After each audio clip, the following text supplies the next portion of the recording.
ഇന്ന് ഞങ്ങൾ ഒരു ചെമ്മീൻ കറി വെക്കാനാണ് ഉദ്ദേശിക്കുന്നത്. മോൻ വന്നപ്പോൾ ഇച്ചിരി ചെമ്മീൻ മേടിച്ചുകൊണ്ട് വന്നേ. അവൻ ചെമ്മീൻ ഭ്രാന്തനാണ്. അവന് ചെമ്മീനാണ്, എപ്പോഴും ചെമ്മീൻ വേണം. കൊണ്ടുവന്ന മുതൽ തീയൽ വെക്കാൻ പറഞ്ഞു. അതായത് തീയൽ വെക്കാനുള്ള എല്ലാ കാര്യങ്ങളും എല്ലാവരും ഒന്ന് കാണിച്ചു തരാം. ഞാൻ എണ്ണ ഒഴിക്കുവാണ്.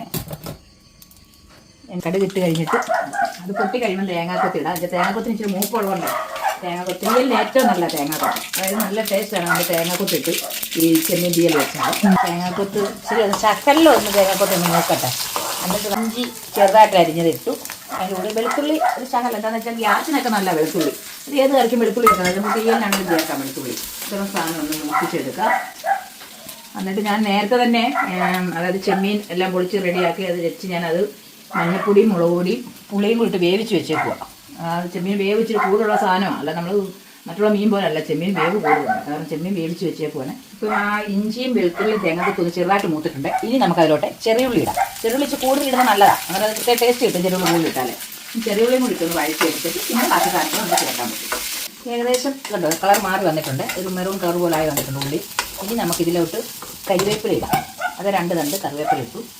അതൊന്നും ഇതിനകത്ത് ഇടുന്നു പച്ചപ്പിൻ്റെ മണം ഒന്നും. ഇതിൻ്റെയൊക്കെ പച്ചപ്പ് മണം മാറിയാലേ കറിക്ക് ടേസ്റ്റ് വരുള്ളൂ. ഞാൻ വലിയ പാചകക്കാരിയൊന്നുമല്ല, എങ്കിലും എനിക്കറിയാം എൻ്റെ കറികളൊക്കെ എൻ്റെ മക്കൾക്കും എൻ്റെ സഹോദരങ്ങൾക്കും എല്ലാവർക്കും എൻ്റെ കറികളൊക്കെ ഇട്ടാം. അങ്ങേറ്റം ഞങ്ങളുടെ തൊഴിലുറപ്പിലെ പെണ്ണുങ്ങൾക്ക് വരെ നമുക്കറിയാം. അങ്ങേറ്റം ഞങ്ങളുടെ BCBൻ്റെ ചേച്ചിമാർക്ക് വരെ ഞാൻ വെക്കുന്ന ഗ്രീൻ ബീൻസ് കറി ഭയങ്കര ഇഷ്ടമാണ്. എന്നിട്ട് അരച്ച് വെച്ച അതായത് തേങ്ങായും മുളകും മല്ലിപ്പൊടിയും കൂടി വറുത്ത് അരച്ച് അതിൻ്റെ അരപ്പും കൂടി നമുക്ക് ഇതിലോട്ട് ആഡ് ചെയ്ത് കൊടുക്കാം. അതും കൂടി ഇട്ട് നല്ലവണ്ണം ഒന്ന് ഇളക്കി അതൊന്ന് ചൂടായി കഴിയുമ്പോഴാണ് വെള്ളം ഒഴിച്ചു. ഇത് തിളച്ച് വരുന്നതിന് നമ്മൾ ഉപ്പ് ചേർക്കണം. അതായത് നമ്മൾ ഓൾറെഡി നമ്മൾ ഇതിനകത്ത് ഉപ്പ് ചേർത്തിട്ടുണ്ട്. ഉപ്പും പുളിയും ചേർത്താണ് നമ്മൾ ചെമ്മീൻ വേവിച്ച് വെച്ചേക്കുന്നത്. പ്രത്യേകിച്ച് പുളി വേറെ ഇതിനകത്ത് ചേർക്കണ്ട, ആ പുളി മതി. അതുപോലെ നമ്മൾ തീയല വയ്ക്കുന്നു, ഒത്തിരി പുളി വേണ്ട, മതി. പിന്നെ ഞാൻ ഇതിനകത്ത് അല്ലാതെ സെപ്പറേറ്റ് ഒരു ശകല ഗരം മസാലയും കൂടെ ചേർക്കും. തീയലാന്ന് പറഞ്ഞാലും ചെമ്മീനെ അതിൻ്റെതായ ഒരു ഗുണം കൂടെ കിട്ടാൻ ഒരു ശകല ഗരം മസാല ഞാൻ ചേർക്കാറുണ്ട്. മൂത്ത മോന് അടിപൊളി ഇഷ്ടമുള്ള കാരണം കൊച്ചുമോൻ ഇവിടെ ഇല്ല, അവൻ ബാംഗ്ലൂരാണ്. അവൻ വരുമ്പോൾ അവനിപ്പം പരാതിയാണ്. അവന് ഞാൻ കറിയൊന്നും വെച്ച് കൊടുക്കുന്നത് എല്ലാം ചേട്ടനെ വെച്ച് കൊടുക്കുന്നത് ഭയങ്കര പരാതിയാണ്. പക്ഷെ എന്നാലും ഞാൻ അവനെ വെച്ച് കൊടുക്കും വരുമ്പോൾ. കുറച്ച് പറ്റി വരുവാണ്. ഇനി ഇതിലോട്ട് നമ്മൾ ഈ ചെമ്മീൻ ഇടുവാണ്.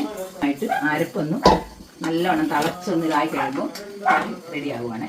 ഈ കറി ഉണ്ടാക്കുന്നതിന്റെ സന്തോഷത്തിൽ അവിടെ പാട്ട് ഗാനമേള ഉണ്ട്. കൊച്ചിനെ ഓർക്കുന്നതാണ്. കൊച്ചിനെ അവനെ ഏൽപ്പിച്ചേക്കും ഞങ്ങൾ. എന്നിട്ടാണ് ഞങ്ങളിവിടെ ഈ പരിപാടിയെല്ലാം നടത്തുന്നത്. തീയൽ ഒരുമാതിരി നല്ലവണ്ണം റെഡി ആയിട്ടുണ്ട്, പറ്റിയിട്ടുണ്ട്. അതേ കറി റെഡി ആയിട്ടുണ്ട്. ഇനി ഇതൊന്ന് ടേസ്റ്റ് ചെയ്യണം. അതിനുവേണ്ടി എന്റെ മോനെ വിളിക്കാവേ. അവൻ എങ്ങോട്ട് പോകാൻ ഒരുങ്ങി നിൽക്കുക. അതിനെ വിളിച്ച് നോക്കട്ടെ. മോനെ എന്തേ ഇങ്ങോട്ട് വന്നേ, ഈ കറിയുടെ നോക്കിയിട്ട് പോയേ. നീയല്ലേ ചെമ്മീൻ്റെ ആള്, നീ നോക്കി പറഞ്ഞാലേ എനിക്കത് തൃപ്തിയാകത്തുള്ളൂ. എടുത്ത് നോക്കേ. ചൂടുണ്ടേ? എങ്ങനെയുണ്ട്? അടിപൊളി, സൂപ്പറാണ്. മതി, ഞാൻ ഇതും കൊണ്ട് പോകും. അത് പിടിച്ച് നീ ഒരുങ്ങി എവിടെ പോകാൻ നീ പൊക്കോ, ഞങ്ങളിത് ബാക്കി റെഡിയാക്കിക്കോളാം. എല്ലാരും പറയോ കഴിക്കാം.